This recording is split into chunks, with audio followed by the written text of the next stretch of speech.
A warm welcome to our Christianity Explained course based on the Gospel of Mark. Over the next few weeks we will be exploring the Gospel of Mark, and by the end of the course we hope that you will have a better understanding and grasp of one of the Gospels. So what does the course entail? Well, the first three sessions focus on one aspect of the Christian story, namely Jesus as the Son of God, Jesus and his death on the cross, Jesus and his resurrection. And in the final three sessions, we will explore how we might live lives in the light of what Jesus has done. Now, as we begin the course, it would be useful for us to put the gospel in context and understand who, when, and why the gospel was written. Now, the New Testament section of the Bible begins with the four Gospels: Matthew, Mark, Luke, and John.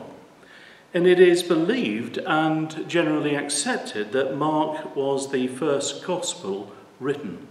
Both Matthew and Luke use its outline in their presentations of Jesus' life and ministry.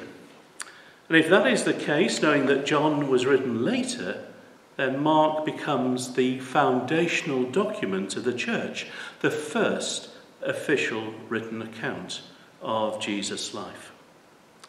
Now, we need to remember that the Gospels we have before are English translations of a document that was originally written in Greek. But the question is, who wrote that document? As we know, Mark was not one of the disciples, one of the 12 disciples. So how is it that we have a gospel named after him?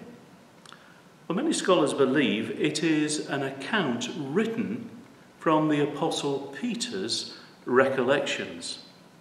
We know from Peter's first letter, this is 1 Peter chapter 5, verse 13, that Mark was a companion and co-worker with Peter, possibly with him while he was in Rome.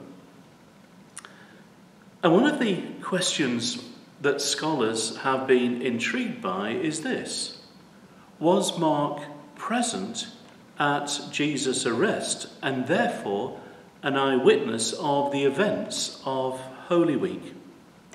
And the reason for this is the reference to a young man who was present at Jesus' arrest and maybe at the tomb on the day of resurrection. In Mark's Gospel, chapter 14, verse 51, which you'll find on page 39, says this: "A young man wearing nothing but a linen garment was following Jesus. When they seized him, he fled naked, leaving his garment behind." Who is this young man? Why is he mentioned? Was this Mark? And then at the empty tomb on Easter Day, we read of a young man who speaks to the women. This is Mark chapter 16, verse 5, on page 43 of your Gospels. We read this: "As they entered the tomb, they saw a young man dressed in a white robe sitting on the right side, and they were alarmed." We have a young man who loses his garment, and now a young man wearing, presumably, a retrieved white garment. Is this person the author? If it is, Mark is an eyewitness to the events of Holy Week, and that makes all the difference. Somebody who was actually there has written an account. So, what do we know about Mark? Well, in other parts of the New Testament, we have someone referred to as John Mark. And again, he is generally accepted as the author of Mark's Gospel. We know that his mother was a well-known believer in Jerusalem, in whose house the early church met. We know that he accompanied his uncle Barnabas on missionary journeys, and he was a companion of Barnabas and Paul on what is known as the first missionary journey. However, for a reason we don't know, partway through the journey, he gave up and came home. And later, Barnabas wanted to take Mark on a second missionary journey, but this caused a terrible disagreement between Barnabas and Paul, and they went their separate ways, with Mark going with Barnabas. However, at a later date, we discover that Paul appears to have changed his opinion of Mark. And as we read in his letter to his close companion Timothy, this is 2 Timothy chapter 4, verse 11, Paul is languishing in prison, and he writes this: "Only Luke is with me. Bring Mark with you, for he is useful to me in the ministry." So, when was this book written? Well, scholars believe that the book was written probably from Rome during the period of the mid-50s to possibly the late 60s. If that is the case, then Mark's account was written within 20 to 30 years of Jesus' death and resurrection, very close to the events, and there would still be many people alive who would have known and have heard Jesus preach. To put it into its context, if we were to read an account of the events of the Second World War from someone like Captain Tom, we would tend to believe and accept what he said.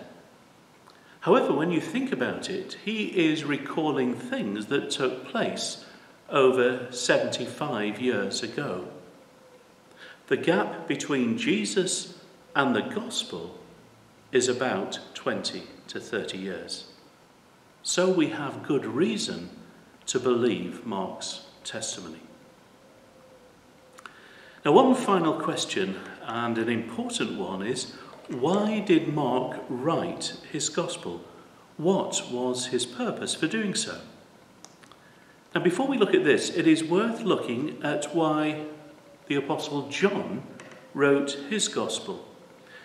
We read towards the end of his account this explanation. This is John 20, verse 20. He says, "But these are written that you may believe that Jesus is the Messiah, the Son of God, and that by believing you may have life in his name." John's hope is that his readers will believe that Jesus is the Messiah, the Son of God, and by believing in Jesus, they may have life in all its fullness. And I think Mark's intention is the same. He wants people to believe in Jesus. And he begins his account with similar words. He writes the beginning of the good news about Jesus, the Messiah, the Son of God. Mark has some good news he wants to share with his readers. And what is the good news about? Or more accurately, who is the good news about? It is about Jesus, the long-awaited Messiah, who is the Son of God. So why does Mark believe this? Well, his account explains why he has come to that conclusion. And his hope is that having read the story about Jesus, his readers will come to the same conclusion.